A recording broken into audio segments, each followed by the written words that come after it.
శివరావు భోజనం చేసి ఇంటి ముందు ఆవరణలో ఉన్న పూల మొక్కల మధ్య ఈజీ చైర్లో కూర్చుని పున్నమి వెన్నెల్లో తడిసిపోతున్న మొక్కల్ని చూస్తూ ఉండిపోయాడు. వరండాలో లైటు కూడా తీసేశాడు, వెన్నెలను ఆస్వాదించడానికి. అందరూ ఇంట్లో కూర్చుని టీవీలకు అతుక్కుపోతే ఆయనకు ఆరు బయట గంటల తరబడి కూర్చోవడం అలవాటు. వెండి మబ్బులు అందాల జాబిలికి అప్పుడప్పుడు పరదాలు వేసి పక్కకు తప్పుకుంటున్నాయి.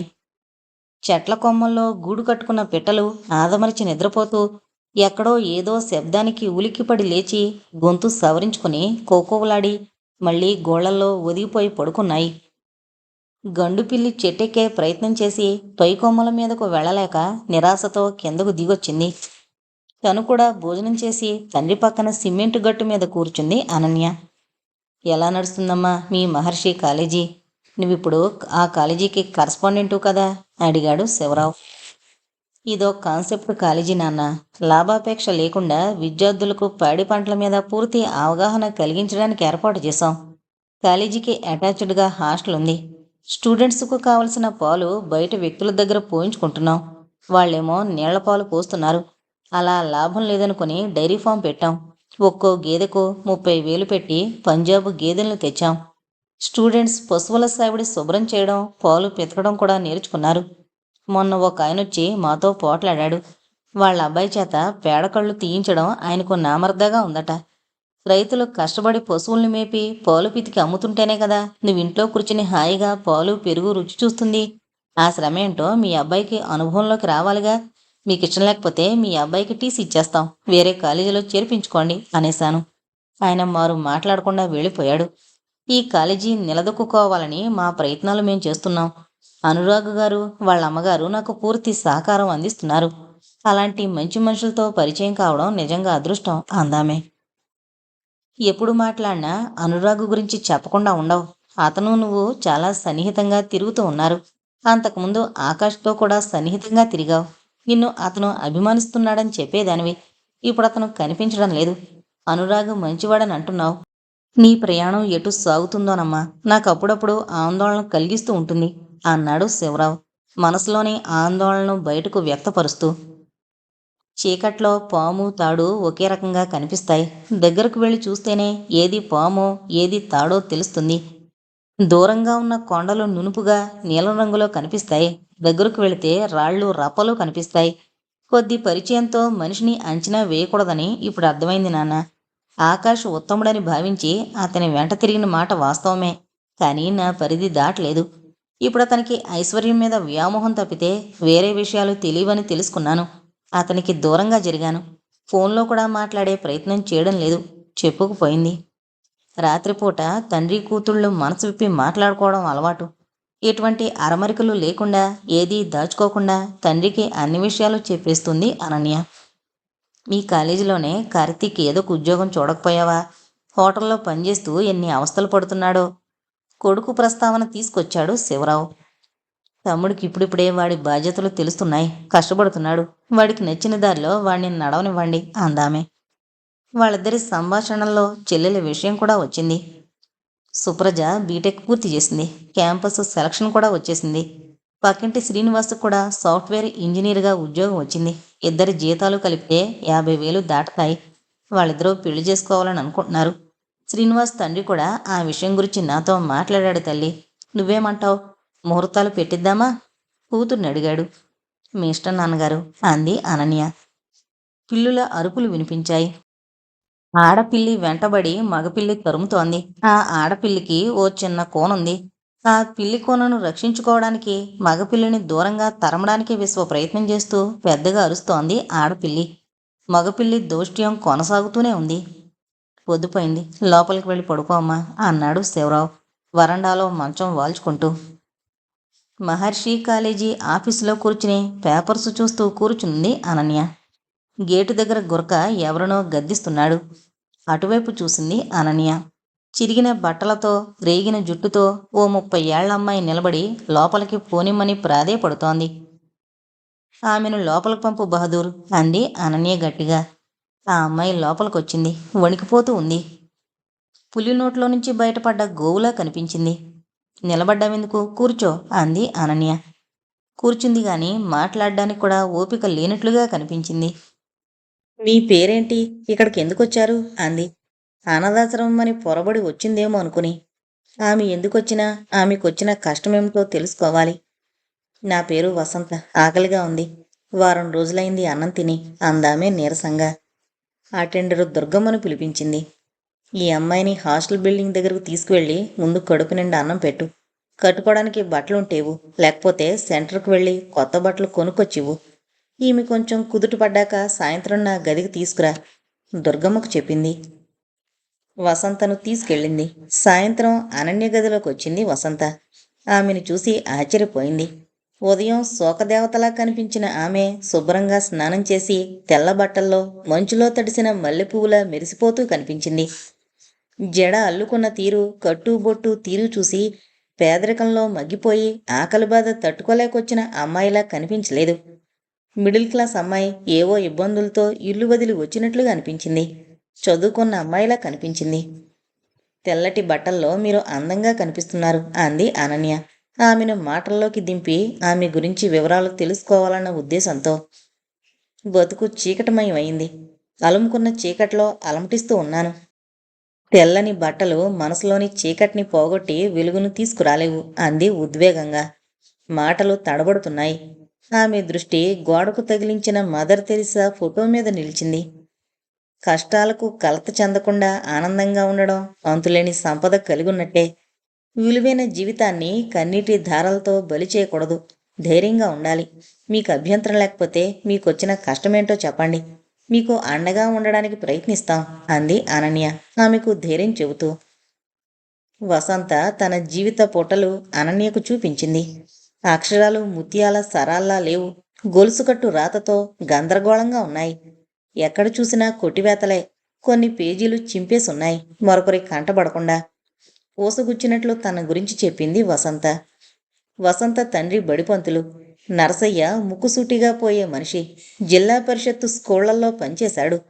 ప్రతి 3 ఏళ్లకు బదిలీ చేసేవాళ్లు. పెద్దవాళ్ల అండతో అన్ని సదుపాయాలు ఉన్న ప్రాంతాల్లో ఉద్యోగం వేయించుకోమని భార్య చెబుతూనే ఉండేది.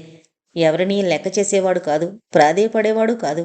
ఎక్కడ పోస్టింగ్ వస్తే ఆ ఊరికి భార్య పిల్లలు సామానుతో చేరుకునేవాడు. కొన్ని ఊళ్ళల్లో మంచినీళ్లు దొరికేవి కావు. 3-4 కిలోమీటర్లు దూరం నడిచి వెళ్ళి నీళ్లు తెచ్చుకోవాల్సి వచ్చేది. మరికొన్ని ఊళ్లకు చేరుకోవాలంటే బస్సులు, రైళ్ల సదుపాయం ఉండేది కాదు. రేపల్లె, తెనాలి, పొన్నూరు ప్రాంతాల్లో అతనికి పోస్టింగ్ వచ్చేది కాదు. రావెల, మంకెపూడి, పెదకొదమగుండ్ల, పలనాడుల్లోని మారుమూల ప్రాంతాల్లో పోస్టింగ్ వచ్చేది. ఎవరినీ నిందించేవాడు కాదు నర్సయ్య. ఎదుగుతున్న ఆడపిల్లలతో కనీస సౌకర్యాలు లేని ఊళ్లలో ఉద్యోగం చేయడం కష్టంగానే ఉండేది. విశాఖపట్నంలో వసంత, సావేరిని హాస్టల్లో ఉంచి ఎంఎస్సీ వరకు చదివించాడు. కూతురిద్దరికీ ఉద్యోగాలొచ్చాయి ఒకే కాలేజీలో లెక్చరర్స్గా. ఆమెకు అందంగా ఉండే ఓ బిజినెస్ మ్యాన్తో పరిచయం ఏర్పడింది. పరిచయం ప్రేమగా రూపుదిద్దుకోవడానికి 4 రోజులు కూడా పట్టలేదు. పెళ్లి చేసుకుందాం అడిగింది వసంత రేవంత్ని. బిజినెస్లో ఇప్పుడిప్పుడే ఎదుగుతున్నవాణ్ణి పెళ్లి చేసుకుని ఇక్కడ స్థిరపడితే నా వ్యాపారాలు దెబ్బతింటాయి. 2 ఏళ్లు ఆగి చేసుకుందాం అన్నాడతను. అతనితో కలిసి హోటళ్లు తిరిగింది. పబ్బుల్లో తిప్పాడు. రిసార్ట్లకు తీసుకువెళ్ళాడు. హద్దులు దాటితే గర్భం రాకుండా ఉంటుందా? పెళ్లి చేసుకోమని మళ్ళీ అతని మీద ఒత్తిడి తెచ్చింది. గర్భం తీయించుకుంటే పెళ్లి చేసుకుంటానన్నాడు. అతను చెప్పినట్టే అబార్షన్ చేయించుకుంది. సింహాచలం తీసుకెళ్లి పెళ్లి చేసుకున్నాడు వసంతను. గాజువాకలో పెద్ద భవంతి కొనేసి అందులో కాపురం పెట్టాడు. వసంత చెల్లెలు సావేరికి కూడా పెళ్ళయింది. వ్యాపారం గొడవల్లో హైదరాబాదు, బెంగళూరు, ఢిల్లీ తరచుగా తిరుగుతూ ఉంటాను. నువ్వు ఒక్కదానివే ఇంత పెద్ద భవంతిలో ఎలా ఉంటావు? మీ చెల్లెల్ని మన ఇంట్లోనే ఉండమను. నీకు కాలక్షేపం అవుతుంది అన్నాడు రేవంత్. సావేరి, ఆమె భర్త నాగరాజు వచ్చి వాళ్ళింట్లో ఉండిపోయారు. నాగరాజుది షిప్ యార్డులో చిన్న ఉద్యోగం.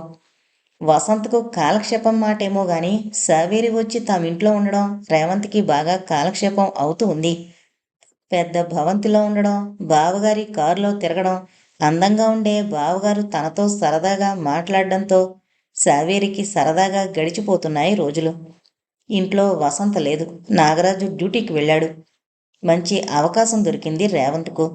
స్నానం చేసి బెడ్రూంలోకొచ్చి ఒంటికి చీర చుట్టుకుంటూ ఉంది సావేరి. ఆ గదిలో దూరి ఆమెను చీర కట్టుకోకుండా అల్లరి చేశాడు. ఆ అల్లరి అద్భుతంగా అనిపించింది. గుండెల్లో గిలిగింతలు పెట్టింది.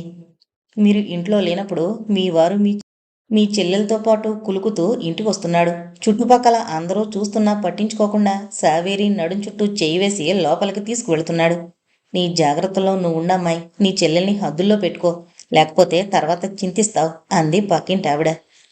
తనతో పాటు కాలేజీకొచ్చాక సావేరికి ఫోన్ రావడం, చెల్లెలు సెలవు పెట్టేసి ఇంటికి వెళ్ళడం 4-5 సార్లు జరిగింది. ఎందుకు సెలవు పెట్టావని చెల్లెల్ని అడిగితే తలనొప్పిగా ఉందని చెప్పేది.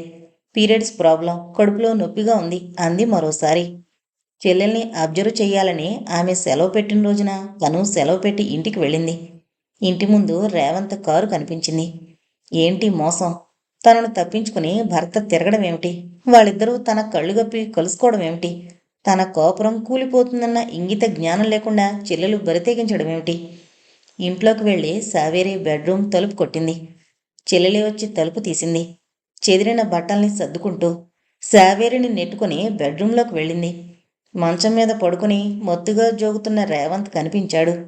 ముసిముసి నవ్వులు నవ్వుతూ నిలబడ్డ చెల్లెల్ని చూసి ఏం మాట్లాడాలో అర్థం కాలేదు. అక్కడ ఉండలేకపోయింది వసంత. బ్యాగులో బట్టలు సర్దుకొని రేవంత్తో తను దిగిన ఓ ఫోటో బ్యాగులో పెట్టుకుని ఇంట్లో నుంచి వచ్చింది. తండ్రి దగ్గరకు వచ్చి 1 రోజులుంది. మనసు స్థిమిత పడలేదు. తనకు జరిగిన అన్యాయాన్ని తండ్రికి చెప్పాలనిపించలేదు.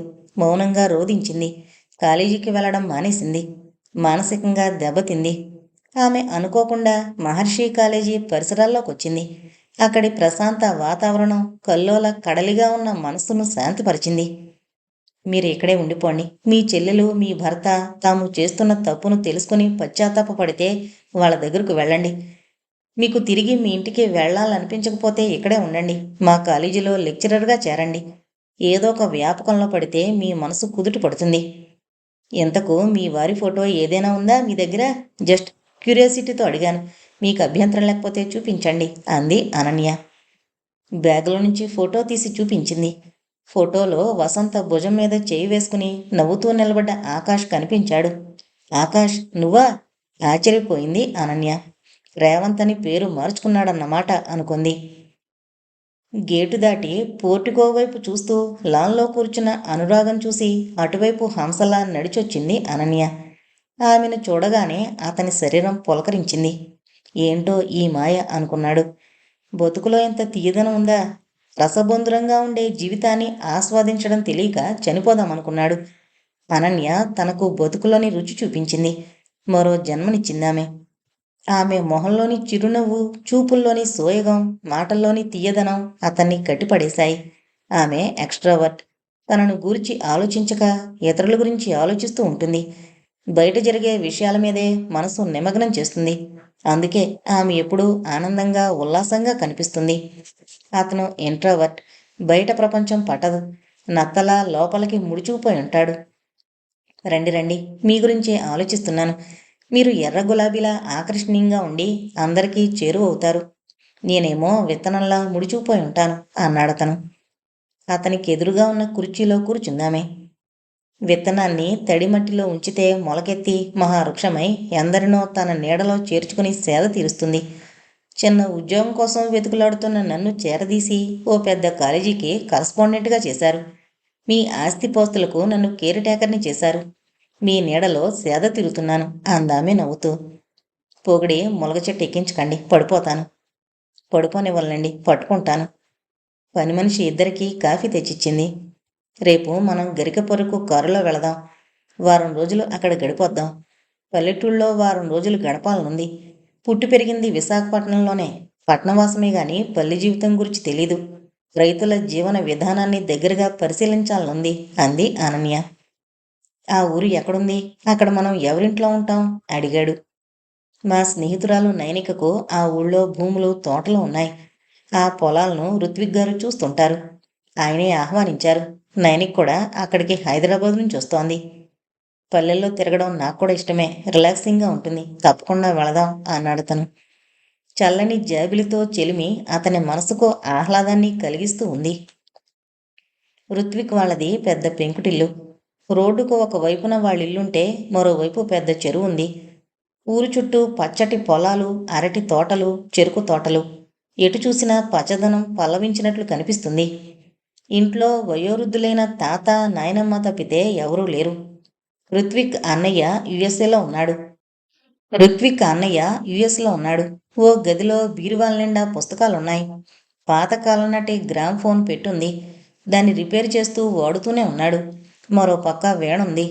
ఇల్లంతా కలి తిరిగిన నైనిక ఇతనికి మంచి అభిరుచులే ఉన్నాయి అనుకుంది. అనన్య వాళ్ళు ఇంకా రాలేదు అంది నైనిక ఋత్విక్తో. విజయవాడ దాకా వచ్చారట, మరో గంటలో చేరుకుంటారులేండి అన్నాడతను. ఇంటికి ఓ పక్కగా ఉన్న పశువుల సేవడి దగ్గరకు వెళ్ళింది. జనుపు కట్టలు మేస్తున్న బలిష్టంగా ఉన్న ఎద్దుల మీద ఆమె దృష్టి నిలిచింది. ఎద్దులు పుష్టిగా అందంగా ఉన్నాయి అందామె. పంటలకు పశువులే ముఖ్యం. రైతుకు పశువులకు అనుబంధం ఉంది. 4 పాడి పశువులు ఎకరా పొలంతో సమానం. మా దగ్గర 12 పాడిగేదెలున్నాయి. 120 లీటర్ల పాలిస్తాయి. పశువుల కోసం పశుగ్రాసం పెంచుతారు. పశువుల పేడతో గోబర్ గ్యాస్ తయారవుతుంది. గ్యాస్ ఖర్చు లేదు, పర్యావరణం ముప్పు లేదు. రసాయనిక ఎరువులు ఎక్కువగా పొలాలకు వాడం. వానపాములు, పశువుల పేడ, కలుపు మొక్కలు, మట్టితో కలిపి కంపోస్టు ఎరువు తయారవుతుంది. కంపోస్ట్ ఎరువు పొలాల్లో చల్లాక ఎరువులోని క్రిములు భూమిని గుల్ల చేస్తాయి. మొక్కలకు అవసరమైన గాలి తగులుతుంది. పెద్దగా పెట్టుబడులు పెట్టకుండా సేంద్రియ వ్యవసాయంతో ఎకరానికి 40 బస్తాల ధాన్యం పండించుకోవచ్చు. సేంద్రియ వ్యవసాయంలో అరటిగేళ్ల బరువు కూడా 30 నుంచి 50 కిలోలకు పెరుగుతుంది. వ్యవసాయం గురించి మక్కువతో అతను కబుర్లు చెబుతుంటే వింటూ ఉండిపోయింది. ఇంటి ముందు చెరువు దగ్గరకు వచ్చారు. చెరువు గట్టు మీదున్న రావి చెట్టు చల్లటి నీడలో చేరారు. సిమెంట్ బెంచి మీద కూర్చున్నారు. మీరింకా పెళ్ళెందుకు చేసుకోలేదు అడిగిందామె. ఇంకా ఆ గౌరవం నాకు దక్కలేదు అన్నాడతను నవ్వుతూ. ఎగతాళి చేస్తున్నారా పెళ్లి చేసుకున్న వాళ్ళని? అదేం లేదు. పెళ్ళైన వాళ్ళని చూసి ఎవరూ ఈర్షపడరు. పెళ్లి కాకుండా ఉన్న అందమైన అమ్మాయిల్ని, అబ్బాయిల్ని చూసి అందరూ ఈర్షపడతారు. ఈ అమ్మాయిని ఎవరు చేసుకుంటారో గాని అదృష్టవంతుడు అని అనుకుంటారు. ఈ కుర్రాడు నా మొగుడైతే ఎంత బాగుండేది. పెళ్లి కాకముందు ఇతన్ని చూసినట్లయితే ఇతన్ని వెంటబడి పెళ్లి చేసుకుని ఉండేదాన్ని అని అమ్మాయిలు అనుకుంటారు అన్నాడతను. మనిద్దరికీ ఇప్పుడు ఆ సమస్య ఉందంటారు. అతని దృష్టి చెరువుపై ఎగురుతున్న తెల్లటి కొంగల మీద, నీలాకాశం మీద పడింది. రావి ఆకుల గలగల చప్పుడు విన్నాడు. నీలి ఆకాశం తనలోకి చొచ్చుకుపోతున్నట్లు అనిపించింది. 5 నిమిషాల్లో బాహ్య ప్రపంచాన్నే మరిచిపోయాడు. మౌనంగా కూర్చుని ప్రకృతితో మమేకమైపోతున్న అతన్ని తదేకంగా చూసింది నైనిక. అతని మోహన రూపం కలవర పెడుతోంది. అతనికి దగ్గరగా జరిగి పెదాలను ముద్దు పెట్టుకోవాలనిపించింది. లైఫ్ ఈజ్ బ్యూటిఫుల్, ఇంతేనండి అన్నాడతను ట్రాన్స్లో నుండి బయటపడి. పచ్చని పొలాలు చూసినా, నిండుగా ప్రవహిస్తోన్న నదిని చూసినా, పున్నమి వెన్నెలను చూసినా మనసు ఉప్పొంగిపోతుంది. చిన్నపిల్లాన్ని అయిపోతాను. సారీ, మీకేం ఇబ్బంది కలిగించలేదు కదా అన్నాడతను సర్దుకుని కూర్చుని. గాలికి చెదిరిపోతున్న ముంగురులను ఎడంచేత్తో సర్దుకుంటూ అతని వైపు చూసింది మెరిసే కళ్ళతో.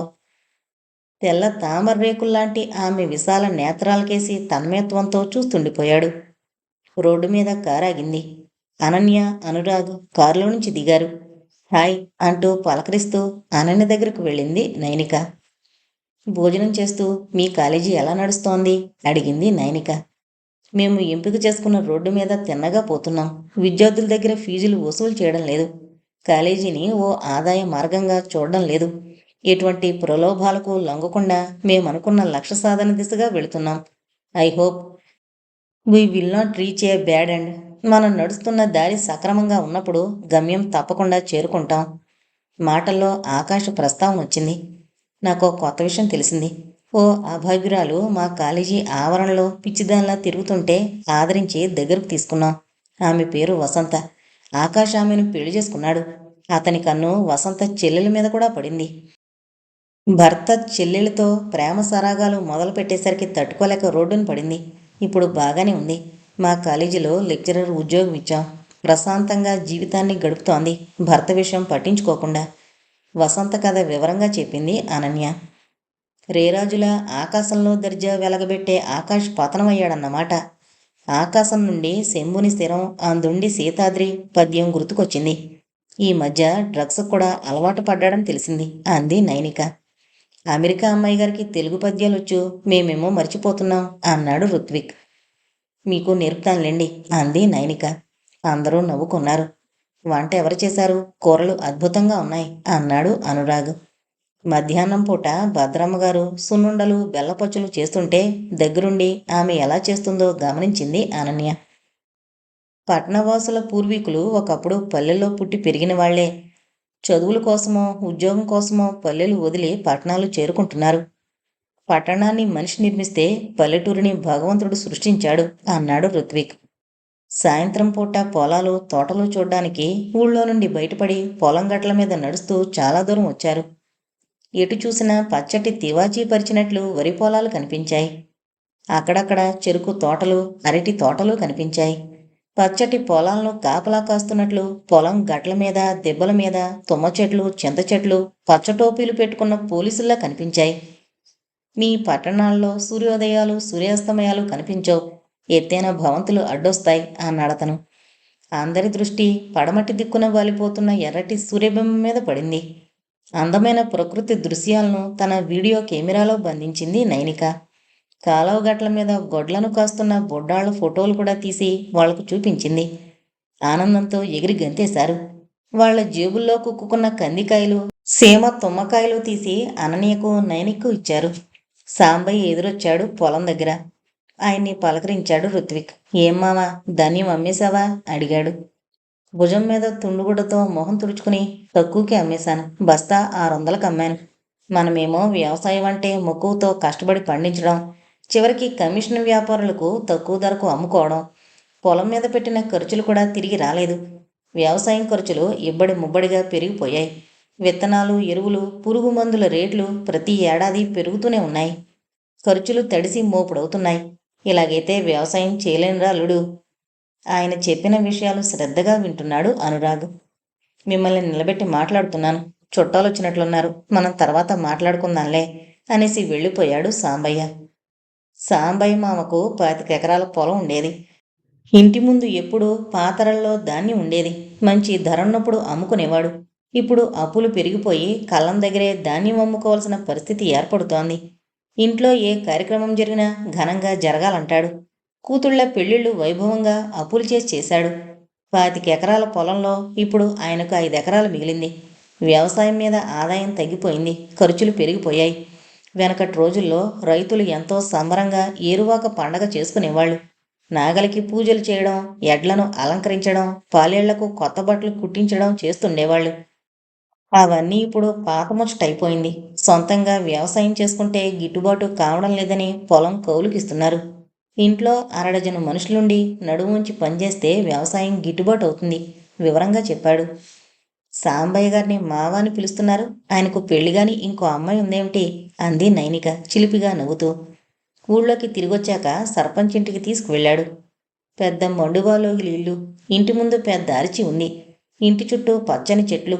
ఆర్చి గేటుకు రాధా మనోహరం అల్లుకునుంది. ఇంట్లోకి వెళ్లే దారికి రెండు వైపులా రకరకాల పూల మొక్కలు తలలూపుతూ స్వాగతం పలుకుతున్నాయి. సర్పంచ్ గారికి అందరినీ పరిచయం చేశాడు ఋత్విక్. ప్లేట్లో మైసూరుపాకు ముక్కలు బొప్పాయి ముక్కలు అందరికీ ఇచ్చారు. పలహారమయ్యాక తీయటి కొబ్బరి నీళ్లు తాగారు వాళ్ళింట్లో. మొన్న కారంచేడు వెళ్ళానబ్బాయి, ఆ ఊళ్ళో ఎడ్ల పందాలు పెట్టారు. పుటకగల ఎద్దుల్ని చూస్తుంటే కడుపు నిండిపోయింది. తిరణాలకొచ్చినట్లు జనం పల్లెల నుంచి వచ్చారు. నాకైతే ఏదో ఆశ, రైతులకు మంచి రోజులొస్తాయి, పశువుల్ని పెంచడం భారం అనుకునే రోజులు పోతాయి. ప్రతి ఇంటి దగ్గర పశువుల సేవడుంటుంది, ప్రతి ఇంట్లో పాడుంటుంది అన్నాడాయన. సర్పంచ్ ఎక్కడ ఎడ్ల పందాలు జరిగినా తను పెంచే మేలుజాతి ఎడ్లను తీసుకువెళతాడు. పందెల్లో గెలిస్తే వాటిని చక్కగా అలంకరించి చుట్టుపక్కల గ్రామాల్లో ఊరేగింపుగా తీసుకువెళతాడు. గులాలు కొట్టి అలంకరించిన ఎడ్లను అందరూ చూస్తుంటే ఆయన పొంగిపోతాడు. సొంత ఊరు వదిలిపెట్టి పట్టణాలకు చేరుకుని బాగా చదువుకుని ప్రయోజకులైన వాళ్ళు ఉన్నారు. విదేశాలకు వెళ్ళి కోటీశ్వరులు అయిన వాళ్ళు ఉన్నారు. వాళ్ళంతా సొంత ఊరి గుండె సవ్వడి వినాలి. స్వగ్రామంలోని వీధిబడిని బాగు చేయడమో, పశువుల ఆసుపత్రి కట్టించడమో, రైతులు పండించిన పంటలు పాడైపోకుండా దాచుకోవడానికి అవసరమైన శీతల గిడ్డంగులు కట్టించడమూ చెయ్యాలి. కన్నతల్లి పాల రుణం తీర్చుకోవాలి. అప్పుడే పల్లెల్లో పచ్చదనం వెల్లివిరుస్తుంది. అమెరికా నుంచి, ఢిల్లీ నుంచి, ఇతర దేశాల నుంచి ఎవరొచ్చినా ఆ విషయం మళ్ళీ మళ్ళీ చెబుతూనే ఉంటాడు. ఆయన కొడుకులిద్దరూ అమెరికాలో ఉన్నారు. వాళ్ళు ఎప్పుడు డబ్బు పంపించినా ఊళ్ళో సౌకర్యాలు మెరుగుపరచడానికే ఉపయోగిస్తాడు. ఇంటికి తిరిగొచ్చాక ఆయనలో అంత తపనుంది కాబట్టే మా ఊరికి ఆయనే ఏకగ్రీవంగా సర్పంచ్గా 25 ఏళ్ల నుంచి ఎన్నుకోబడుతున్నాడు అన్నాడు రుత్విక్ సర్పంచ్ గురించి చెబుతూ.